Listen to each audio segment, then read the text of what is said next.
Very good morning all of you.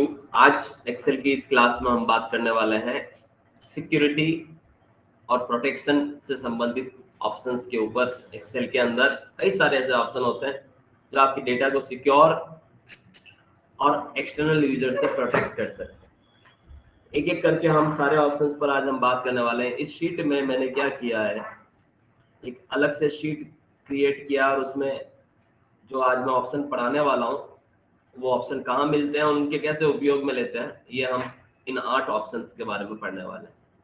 चलिए, सबसे पहला अगर हम बात करें तो फाइल को कैसे आप एक्सेल में पासवर्ड देते हैं। एक्सेल में अगर आपकी जैसे आज मैं कई सारी इसमें शीट्स बना चुका हूँ, बड़ी इंपॉर्टेंट फाइल हो चुकी है, तो इसको पासवर्ड कैसे देते हैं, इसे वर्कबुक प्रोटेक्शन कहा जाता है। एक्सेल में वर्कबुक प्रोटेक्शन यानी फाइल को पासवर्ड कैसे देते हैं, ये मैंने लिखा भी है। तो ये ऑफिस बटन होता है ऊपर, यहाँ पर फाइल ऑप्शन है, बाकी ऑफिस बटन भी होता है। इसमें जाके प्रिपेयर में जाके इनक्रिप्ट डॉक्यूमेंट में पासवर्ड डाल सकते हैं। Office button, prepare, encrypt document और पासवर्ड। चलिए बताता हूँ ये कैसे डालते हैं। मैं फाइल में जा रहा हूँ, मुझे यहाँ डायरेक्ट ही मिल जाएगा। ये देखिए प्रोटेक्ट डॉक्यूमेंट, और इसमें इनक्रिप्ट विथ पासवर्ड पे क्लिक करूंगा, पासवर्ड डाल दूंगा। माना कि मैंने यहाँ पर कोई पासवर्ड डाला, एक बार और मुझसे पूछा जाएगा, एक बार और डाल दिया। जैसे मैं ओके करूंगा और उसके बाद मुझे इसे सेव करना है और फाइल को बंद कर देना है। अब आप देख सकते हैं कि क्या होगा कि आपने ये फाइल पर पासवर्ड सेट कर दिया। अब अगर आप इसे ओपन करेंगे तो बिना पासवर्ड अंदर नहीं जा सकते, डायरेक्ट ओपन नहीं होगी। अब वही बंदा इसको ओपन कर पाएगा जिसको पासवर्ड पता है। ये कहलाता है फाइल प्रोटेक्शन या फाइल पासवर्ड या वर्कबुक प्रोटेक्शन। ध्यान देना, पासवर्ड हटाना हो तब भी यही तरीका होगा, वापस से उसी जगह जाना पड़ेगा और उस पासवर्ड को सेलेक्ट करके डिलीट मारना पड़ेगा, ओके करना पड़ेगा और फाइल को सेव करना। इसके बाद अब आप कभी भी फाइल में जाओगे तो आपसे पासवर्ड नहीं पूछा जाएगा। ये बहुत ही इंपॉर्टेंट ऑप्शन माना जाता है कि आप अपने डेटा को सिक्योर कर सकते हैं। वर्ड, एक्सेल, पावरपॉइंट तीनों में होता है ये ऑप्शन। ठीक है। दूसरा ऑप्शन है एक्सेल में, अगर हम बात करें प्रोटेक्शन से संबंधित, तो वर्कशीट प्रोटेक्शन होता है। किसी पर्टिकुलर शीट को प्रोटेक्ट करना, जैसे आज ये है, ये सारी शीट्स हैं अलग अलग। अब आप ये सिक्योरिटी प्रोटेक्शन वाली शीट को प्रोटेक्ट करना चाहते हैं, मतलब मैं फाइल को प्रोटेक्ट नहीं करना चाहता हूँ, सिर्फ शीट को प्रोटेक्ट करना चाहता हूँ। तो देखिए आप इसको कैसे प्रोटेक्ट करते हैं। ये जो आपका वर्कशीट का जो नाम लिखा हुआ है उस पर राइट क्लिक करना है, प्रोटेक्ट शीट, और पासवर्ड दे देना है, जो भी आप पासवर्ड देना चाहें, और ओके कर दीजिए। एक बार और दीजिए और ओके करिए, तो आपका वर्कशीट प्रोटेक्शन हो गया। क्या होता है सर ये, देखिए इस पे आपका कीबोर्ड काम नहीं करेगा, एरो की काम करेगी सर। ऊपर नीचे देख सकते हो, डेटा को छेड़ नहीं सकते। किसी और शीट में ये काम करेगा, जैसे ये दूसरी शीट है, इसमें आप जो करना चाहे वो करिए, लेकिन उस शीट पर आप काम नहीं कर सकते।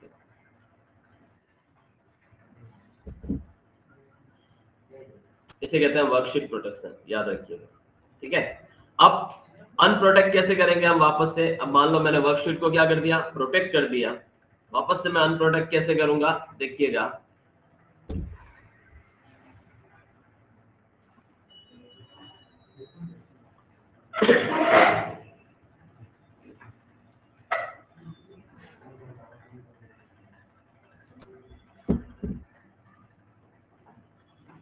कैसे आप अपनी वर्कशीट को अनप्रोटेक्ट करेंगे, इधर देखिए। जैसे आपने प्रोटेक्ट किया था, नाम पे राइट क्लिक करना है, अनप्रोटेक्ट वर्ड आएगा उस पर क्लिक करना है, नेम पर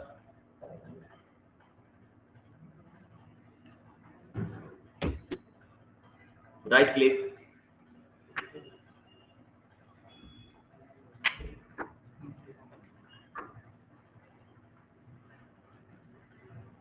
यहीं से वापस राइट क्लिक, अनप्रोटेक्ट शीट, और आपने अपना पासवर्ड दे देना है तो अनप्रोटेक्ट हो जाएगा। आफ्टर दैट आप कुछ भी कर सकते हैं। ये भी एक ऑप्शन इंपॉर्टेंट है, अच्छा ऑप्शन है कि ये सिर्फ क्या करता है, पर्टिकुलर शीट को क्या करता है, प्रोटेक्ट करता है। तीसरा इसमें होता है रेंज प्रोटेक्शन। तीसरा क्या होता है, रेंज प्रोटेक्शन। रेंज प्रोटेक्शन का मतलब ये होता है कि आप किसी भी एक रेंज को प्रोटेक्ट कर सकते हैं। हाँ, जैसे मैंने देखिए आगे कुछ बॉक्सेस बना रखे हैं, ये मतलब मैंने क्या किया, बॉर्डर दे रखी है, ये रेंज है मेरी, मान लो व्हाट आई वांट कि मुझे सिर्फ इस रेंज को प्रोटेक्ट करना है, या मुझे इस रेंज को अनप्रोटेक्ट करना है, तो इसे कहते हैं रेंज प्रोटेक्शन। रेंज प्रोटेक्शन के लिए क्या करना पड़ता है, आप रिव्यू में जाइए, पहले तो आप रेंज को सेलेक्ट कर लीजिए। देखिए मैंने पूरी स्टेप लिखी हुई है, सेलेक्ट द रेंज, सेलेक्ट करिए रेंज को, रिव्यू में जाइए, रिव्यू में आ गए, allow users to edit range, allow users to edit range, इसमें न्यू न्यू रेंज आपकी सेलेक्टेड है ही ऑलरेडी, है ना, न्यू रेंज सेलेक्टेड है ही है। पासवर्ड देना रेंज पासवर्ड, या रेंज पासवर्ड दे दी, जो भी रेंज का पासवर्ड देना, मान लो आपने ये दे दिया, ओके। एक बार और दीजिए, 1 2 3 4, जैसे मैंने ये दे दिया। रेंज को पासवर्ड देने के साथ आपको ये भी ध्यान देना है कि आपको उसे प्रोटेक्ट भी करना पड़ेगा। तो प्रोटेक्ट शीट, अब प्रोटेक्ट शीट करिएगा। देखिए रेंज पासवर्ड देने के बाद ओके किया, प्रोटेक्ट शीट, यहां पर भी आपको पासवर्ड देना पड़ेगा। ये पासवर्ड शीट प्रोटेक्शन होगा, वर्कशीट प्रोटेक्शन। मान लो आपने यहां पर दे दिया ये,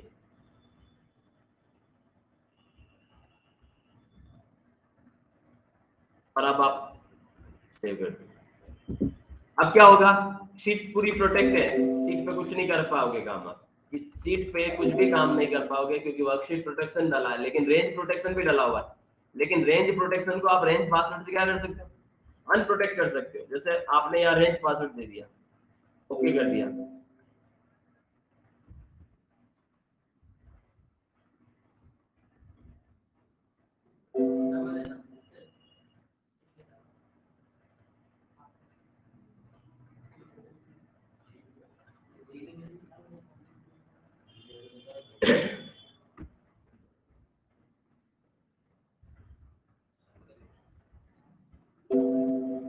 गड़बड़ होगी कुछ, हाँ? 4 बार ए डाला था,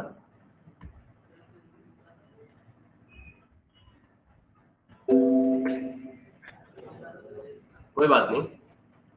ऐसे केस में वापस से राइट क्लिक करके हम अनप्रोटेक्ट कर लेते हैं। मुझे इसका पासवर्ड पता है, मैंने इसे अनप्रोटेक्ट कर लिया। अब मैं वापस रेंज को सेलेक्ट कर रहा हूँ, अलाउ एडिट रेंजेस, मैंने शायद वो रेंज गलत ले ली थी, पहले इन जो रेंजेस मेरी डिलीट कर देता हूँ। ठीक है, मैंने रेंज सेलेक्ट कर लिया, अब न्यू, ये मेरी रेंज हो गई, रेंज 1। ठीक है, यहाँ मैंने पासवर्ड डाल देना, मान लो 1 2 3 4, ओके। एक बार और डाल देना 1 2 3 4, ओके। प्रोटेक्ट शीट, अब मैं A B C D, okay, A B C D, okay.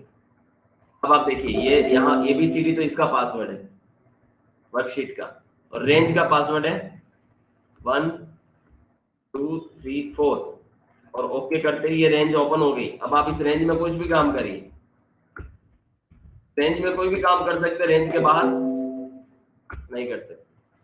ये कहलाता है रेंज प्रोटेक्शन। पर्टिकुलर रेंज को ओपन करना, अगर कंप्लीटली आपकी प्रोटेक्ट शीट है, शीट पूरी प्रोटेक्टेड है, लेकिन आप किसी रेंज में काम करना चाह रहे हैं तो उसको आप ओपन कर सकते हैं। समझ गए, रेंज प्रोटेक्शन। वापस हटाना हो तो अनप्रोटेक्ट शीट को अनप्रोटेक्ट करना पड़ेगा, जैसे राइट क्लिक करके यहाँ से अनप्रोटेक्ट कर सकते हैं। अनप्रोटेक्ट क्या था, ABCD, ठीक है। अब आपकी ये वापस से ओपन होगी। तो ये 3 तरह के हमने अभी प्रोटेक्शन देखे हैं, फाइल पासवर्ड, शीट पासवर्ड और रेंज प्रोटेक्शन। ठीक है, अब हम आगे बढ़ते हैं। एक ऑप्शन और होता है मार्क एज फाइनल। इस ऑप्शन में क्या होता है, आपकी पूरी की पूरी वर्कशीट रीड ओनली मोड में चली जाती है, आप उसे पढ़ सकते हैं, एडिट नहीं कर सकते हैं। इसे कहते हैं मार्क एज फाइनल। ये ऑप्शन आपको फाइल में यहीं पर परमिशन में मिलेगा, है पहला ही ऑप्शन। ठीक है, आप इसको ओके कर दीजिए और ओके कर दीजिए, आपकी फाइल एक तरह से रीड ओनली हो गई। अब आप देखिए इसमें आपका कीबोर्ड काम नहीं करेगा, लेकिन जब आपने ऊपर एक मैसेज दिखेगा इसमें मार्क एज फाइनल। ठीक है, अगर आप चाहते हैं कि एडिट करना है तो आप एडिट एनीवे करके एडिट कर सकते हैं। ये ऑप्शन सिर्फ इसलिए किया जाता है ताकि गलती से कोई चीजें हमारी खराब नहीं हो जाए। तो हम जब हमारी फाइल पूरी प्रिपेयर है तो हम उसे मार्क एज फाइनल कर दें।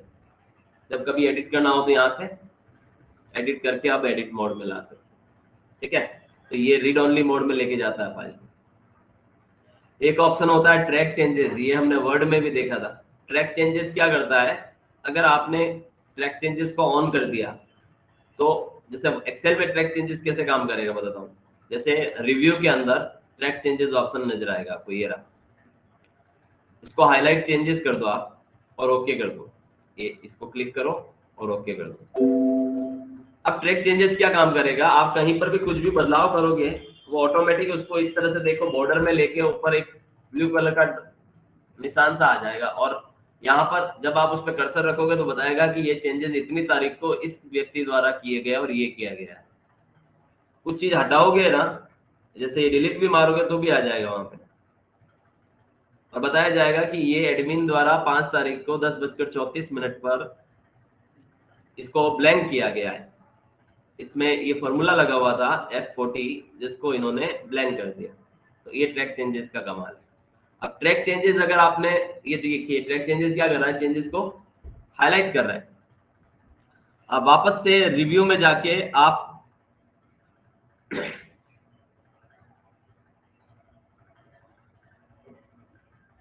हाँ देखिए रिव्यू में ट्रैक चेंजेस में एक्सेप्ट रिजेक्ट में जाके आप इसको रिजेक्ट कर सकते हैं। अब देखो यहाँ से आप चाहो तो एक्सेप्ट भी कर सकते हो और रिजेक्ट भी कर सकते हो। रिजेक्ट ऑल करते ही वो दोनों चेंजेस को रिजेक्ट कर देगा। ये ट्रैक चेंजेस ऑप्शन है जो चेंजेस को क्या करता है, हाईलाइट कर लेता है। एक ऑप्शन होता है इवेल्यूट फॉर्मूला, कहीं पर भी कोई भी फॉर्मूला लगा हुआ है तो वो उसको पूरा का पूरा फॉर्मूले को इवेल्यूट करता है। कैसे सर बताता हूं। जैसे हमने कल इंडेक्स फॉर्मूला लगाया था, राइट। यहां पर आपने कर्सर रखा, जहां जहां पर भी फॉर्मूला लगा हुआ हो, ऐसे फॉर्मूले को समझना मुश्किल होता है। इवेल्यूट फॉर्मूले से आपको फॉर्मूले को समझने में आसानी रहेगी। तो आप फॉर्मूला जहां पर भी लगा हुआ वहां कर्सर रखिए, फॉर्मूलाज में जाइए, इवेल्यूट फॉर्मूला पे क्लिक करिए, तो ये बताएगा कि इस सेल के अंदर इंडेक्स फॉर्मूला लगा हुआ है जिसमें ये सेल एड्रेस दे रखी है। आप इवेल्यूट करिए, स्टेप 1 इवेल्यूट। वापस रिस्टार्ट करता हूं, देखिए ये बता रहा है कि M13 जो है वो मैच फॉर्मूले में F13 है। वापस step in, step out, evaluate. ऐसे समझ में नहीं आएगा, इसके लिए फाइनेंशियल फॉर्मूले में आते हैं। ये प्रेजेंट वैल्यू का फॉर्मूला है, ठीक है, इवेल्यूट फॉर्मूला करता है। पीवी फॉर्मूला, अब देखो ये एक एक चीज चेक करके बताएगा हमें। B67 क्या, स्टेप इन करोगे तो बताएगा 9%, स्टेप आउट करोगे तो ये 9% को यहाँ लगा देगा। 9% डिवाइड बाई 12 करेगा तो ये 0.0075 आ जाएगा। फिर B68 क्या है, स्टेप इन करेगा ये 20 है, फिर स्टेप आउट करोगे ये 20 × 12, इवेल्यूट करोगे तो ये 240 बता देगा। फिर ये 66 क्या है, ये 800 है, ये 800 को यहाँ पर बोले, ये सारे फिगर को पीवी फॉर्मूले में रखा गया है, तो ये आंसर आया। इस तरह से ये फॉर्मूले के एक एक पार्ट को क्या करता है कि उस पार्ट में क्या क्या चीजें आपने डाली है उसको बताता है।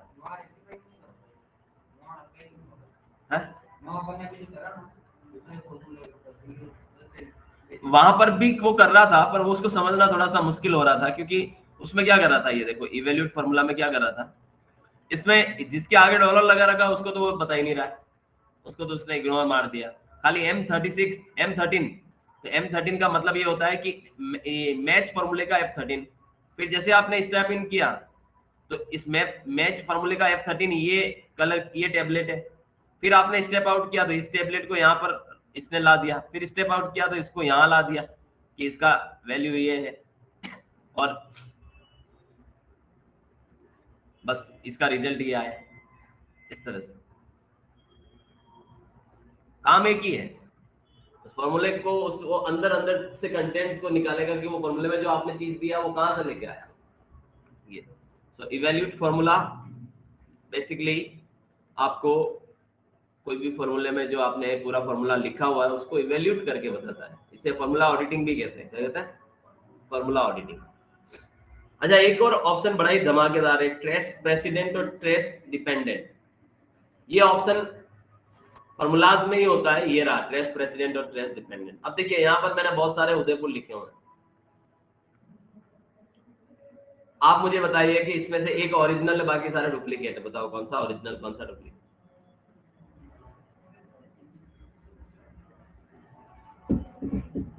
नंबर की बात लिखा हुआ है ये ओरिजिनल। ठीक है, चलो तो इस पे डिपेंडेंट कितने ये देखते हैं। तो ये बता रहा है इस पे कोई डिपेंडेंट नहीं, मतलब ये ओरिजिनल है ही। चलो बीच वाला, इस पे डिपेंडेंट कितने लोग हैं देखते हैं। सारे डिपेंडेंट है, मतलब ये ओरिजिनल है। तो ये ट्रेस प्रेसिडेंट कहलाएगा और वो सारे डिपेंडेंट कहलाएंगे। अच्छा, एक और चीज बताता हूँ, अगर आपको ढूंढना है कि ये किस पे डिपेंड है तो इस पे ट्रेस प्रेसिडेंट करोगे तो बता देगा। ये चीज कैसे, अब आप बोलोगे सर ये डिपेंडेंट और ये कैसे है, ये ओरिजिनल है। देखो यहाँ पर मैंने कर्सर लिखा तो ये उदयपुर लिखा हुआ है, और बाकी सारी चीजें जो इसके सेल एड्रेस क्या F40 है, तो बाकी जगह मैंने इक्वल टू F40 किया हुआ है। जैसे ये देखिए इक्वल टू F40, तो यहाँ पर भी उदयपुर आ जाएगा।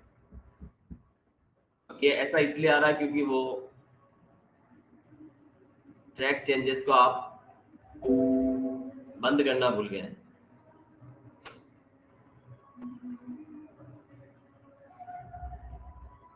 यहां से हटाइए, ओके है ना। इक्वल टू F40 करेंगे तो ये आपका उदयपुर आ जाएगा।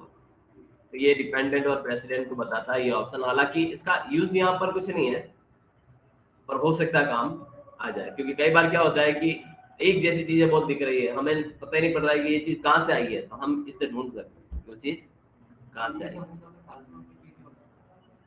हाँ बिल्कुल। आगे बढ़ते हैं। अगला ऑप्शन है डेटा फॉर्म। ये भी एक अच्छा ऑप्शन माना जाता है, डेटा फॉर्म। हालांकि ये ऑप्शन यहाँ पर आपको कहीं नजर नहीं आएगा रेबन बार पे टैब्स में। ये एक एक्स्ट्रा ऑप्शन है जिसको आपको customize quick access tool bar में जाके लेके आना पड़ेगा। चलिए लेके आते हैं। ये customise quick access tool bar, more command,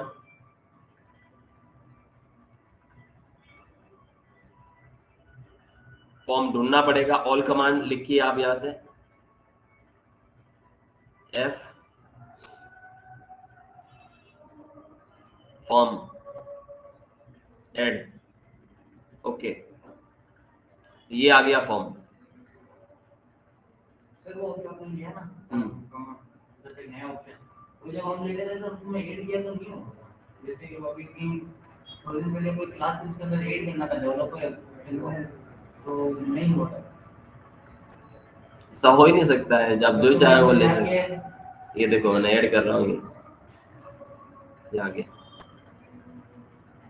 वापस करना, ठीक है। चलिए फॉर्म ऑप्शन मैंने ले लिया, लेकिन काम का क्या काम आता है ये फॉर्म ऑप्शन, चलिए इसको देखते हैं अपन।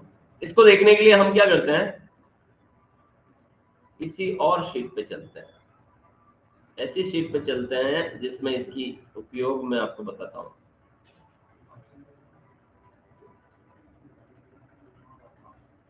इनकम टैक्स कैलकुलेशन किया था हमने, आपको बताओ, उस शीट पे चलते हैं, सैलरी शीट पे, ये वाली।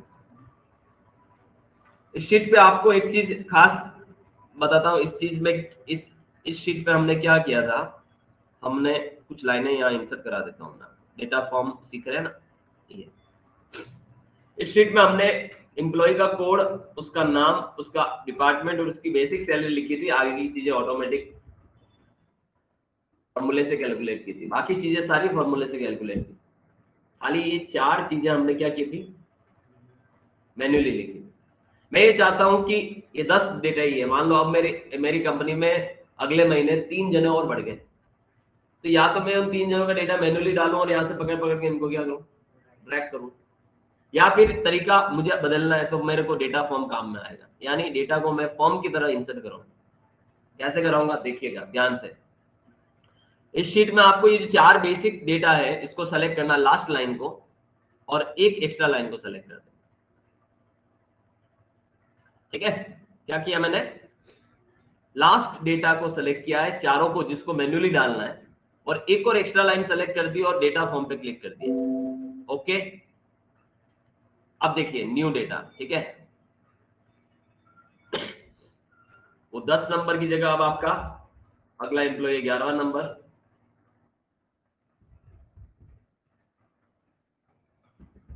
इतना मेनारिया, डिपार्टमेंट HR, सैलरी है ये। ठीक है, जैसे न्यू करेंगे आप देखिए डेटा चढ़ गया ऑटोमेटिक और सारी कैलकुलेशन हो गई।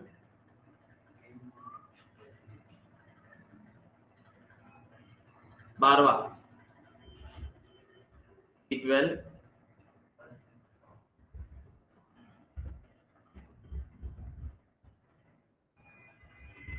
एजुकेशन, सैलरी है,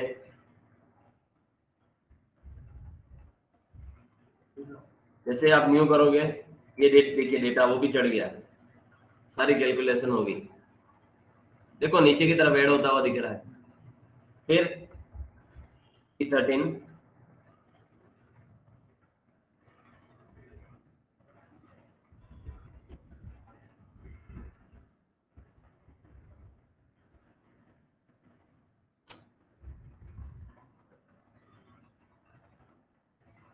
क्लिक करते देखिए डेटा चढ़ गया, ऑटोमेटिक सारी कैलकुलेशन होगी। तो ये डेटा फॉर्म कहलाता है। क्या कहलाता है, डेटा फॉर्म। अच्छा एक चीज और बता देता हूं मैं आपको, ये इस तरह से डेटा फॉर्म चढ़ा दिया, यहां से डेटा आपका कैरी नहीं हुआ नीचे। आप देखिए ये कुछ सेल्स है जो कैरी नहीं हुई, उसका कारण बताता हूं, इन सेल में आपने यहाँ मैन्युअली हाथ से एडिट कर दिया था। ये देखिए ये फॉर्मूला कहाँ कैरी हुआ है इसमें, एनुअल सैलरी कैलकुलेट ही नहीं हुई है, 0 लिखा हुआ है, समझ रहे हो, तो उसने डेटा को कैरी नहीं किया, बाकी कैरी कर देता। यहां से आप इसको कैरी कर सकते हैं।